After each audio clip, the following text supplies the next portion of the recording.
The Philippines is finally on the brink of getting its first squadron of true multi-role fighter jets. The kind of planes that can patrol the skies over the West Philippine Sea, intercept foreign aircraft, and project real air power for the very first time. But just as the dream is within reach, something as simple as the budget threatens to hold everything back. At a recent congressional hearing, a representative from the Department of Budget and Management revealed a surprising truth. Out of the 40 billion pesos in extra funds allocated for the armed forces of the Philippines Modernization Program for 2025, not a single centavo has been released. Why? Because the Department of National Defense hasn't even asked for it. So what's really happening here? Why is the D&D holding back? And what does this mean for the Air Force's long-awaited multi-role fighter project? Stay with me until the end, because the answers reveal a financial dilemma that could decide whether the Philippines finally gets its jets, or continues waiting in the shadow of more powerful neighbors. Before we continue our discussion, don't forget to like button, subscribe, and the notification bell button from Pinoy Guard. Welcome back to Pinoy Guard. To understand the issue, let's start with how the defense budget works. Each year, Congress approves two kinds of allocations for the AFP Modernization Program.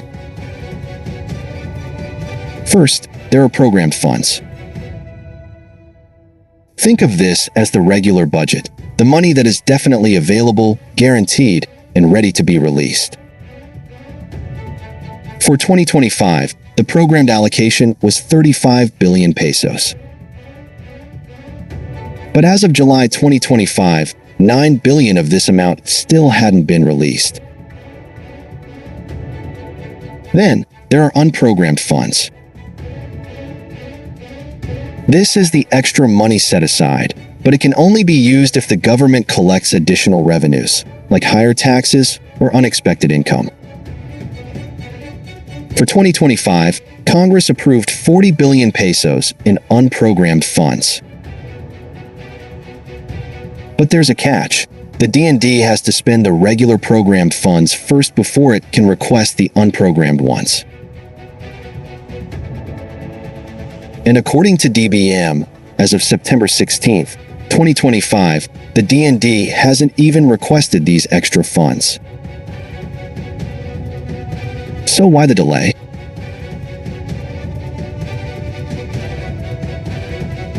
Defense Secretary Gilbert Teodoro gave an important explanation. If the D&D signs a big contract right now, like the Multirole Fighter project, it would immediately commit the government to huge future payments under what is called the Multi-Year Contractual Authority, or MYCA. And here's the problem. If the MRF contract is triggered today, the government's future obligations would balloon to 95 billion pesos by 2026. But the proposed budget for modernization that year is only 40 billion pesos. That's less than half. To put it in simple terms, it's like agreeing to buy a car on installment payments, even though your monthly salary isn't enough to cover the bills. It's a financial trap the D&D wants to avoid.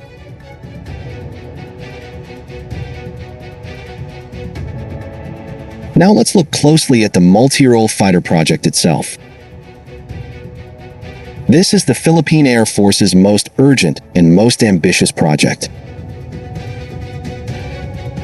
For decades, the Air Force has relied on light attack aircraft like the FA-50 Fighting Eagle, which are excellent trainers and ground attack jets, but not true air superiority fighters. The MRF project changes that. Based on Thailand's recent contract, the Philippines is considering 20 Saab JAS-39 Gripen E/F fighters from Sweden. The estimated cost, $2.84 billion US dollars, or around 162 billion pesos at today's exchange rate of $1 equals 57 pesos. And remember, that's just for the fighters themselves.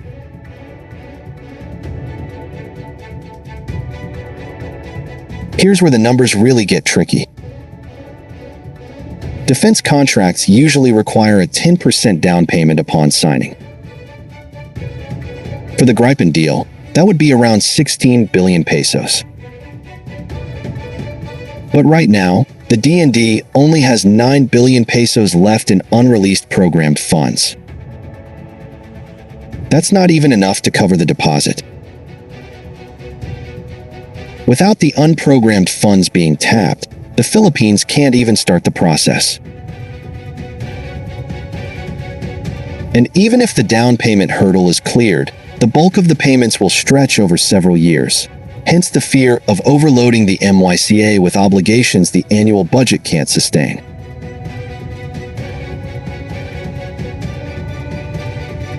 And the fighters alone are not enough. Modern air combat requires a whole ecosystem of support aircraft.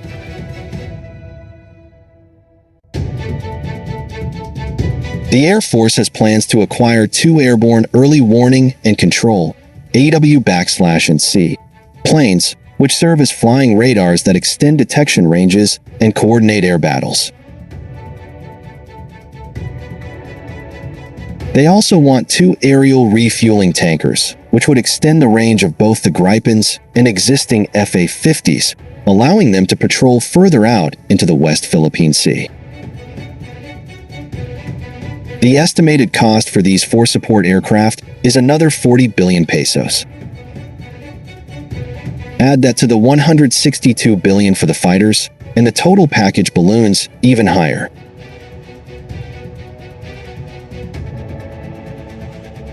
This is why Secretary Teodoro is being cautious. He knows the Air Force urgently needs these fighters. The Philippines cannot continue defending its skies with only trainer jets and turboprop attack aircraft, not while China, Vietnam, and Malaysia all operate modern multirole fighters with long-range missiles. But he also knows that if the D&D commits without a clear financial plan, the entire AFP modernization effort could be disrupted. Other projects, like naval ships, missile systems, and helicopters, might be starved of funding just to pay for the fighters. So the question becomes, how do you buy the jets without breaking the budget?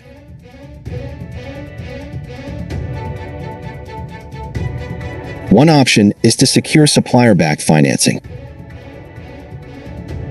In this case, the Swedish government could offer favorable long-term payment terms, spreading the costs over a decade or more. This would ease the burden on the MYCA and make the annual payments more manageable. Another option is for the Department of Budget and Management and the Department of Finance to guarantee support for tapping the unprogrammed funds before they expire at the end of 2025. Without that backing, the D&D won't move forward. The bottom line is simple. The D&D is waiting for a safety net. They need to know that if they sign the deal, the money will be there, not just this year, but for the next 10 years.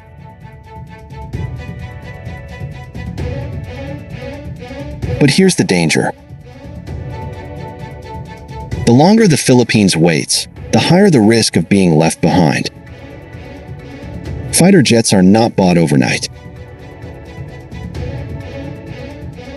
Even after signing, it takes years for the aircraft to be built, delivered, and integrated into the Air Force.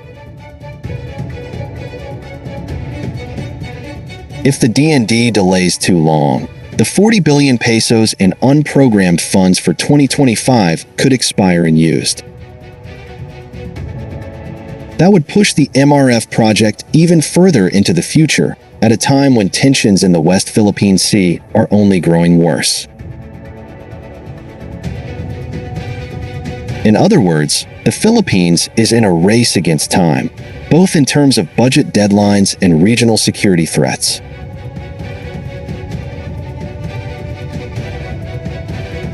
So let's return to the main focus.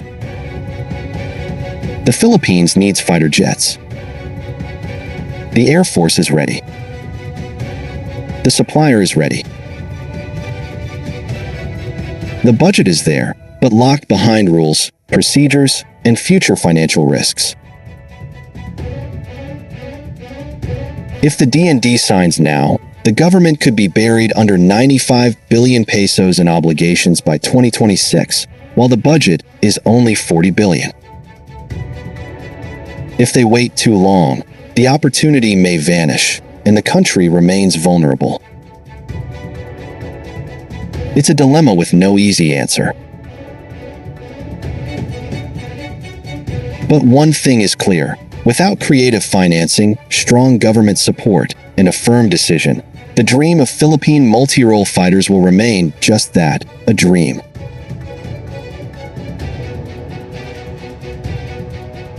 The Philippines stands at a crossroads. Do we finally commit to building a modern Air Force, even if it means stretching our budget to the limit? Or do we delay once again, risking the security of our skies while neighbors grow stronger? The answer will decide whether the Philippine flag flies in strength above the West Philippine Sea or remains grounded by the weight of financial hesitation. This is Pinoy Guard. And this is the story of the fighter jets we need, but still cannot afford.